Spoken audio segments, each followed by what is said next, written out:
ഇപ്പോൾ സുപ്രീം കോടതി. No official comments from my side. Sorry. അന്വേഷണ ഉദ്യോഗസ്ഥ മെറിൻ ജോസഫ് കോടതിയിൽ നിന്നും പുറത്തേക്ക് വരികയാണ്. രണ്ടാഴ്ചയ്ക്ക് ശേഷം കേസ് വീണ്ടും പരിഗണിക്കാനിരിക്കെ ഇടക്കാല ജാമ്യ അനുവദിച്ചതിന് ശേഷം കോടതിയിൽ നിന്നും പുറത്തേക്ക് വരികയാണ് പ്രത്യേക അന്വേഷണ ഉദ്യോഗസ്ഥ മെറിൻ ജോസഫ്. പക്ഷേ മാധ്യമപ്രവർത്തകരോട് പ്രതികരിക്കാൻ തയ്യാറായില്ല. ദയവായി തുടരൂ ബാലഗോപാൽ.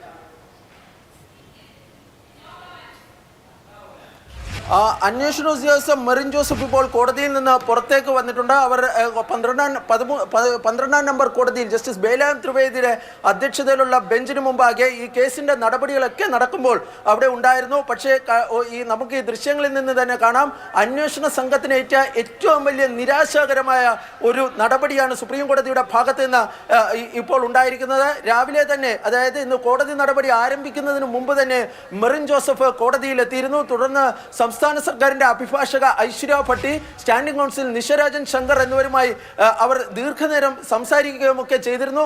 ഈ അന്വേഷണ പുരോഗതി സംബന്ധിച്ചുള്ള ഓരോ കാര്യങ്ങളും ഈ ഉദ്യോഗസ്ഥ ഇക്കാര്യവുമായി ബന്ധപ്പെട്ട എല്ലാ കാര്യങ്ങളും ഈ സംഘത്തിനോട്, അതായത് ഈ സീനിയർ അഭിഭാഷക ഐശ്വര്യ ഭട്ടയോട് പറഞ്ഞിരുന്നു. പക്ഷേ കോടതിയിൽ ഏതായാലും സംസ്ഥാനത്തിന്റെ വാദം ഇന്ന് വിശദമായി കേൾക്കുവാൻ വേണ്ടി കോടതി തയ്യാറായില്ല.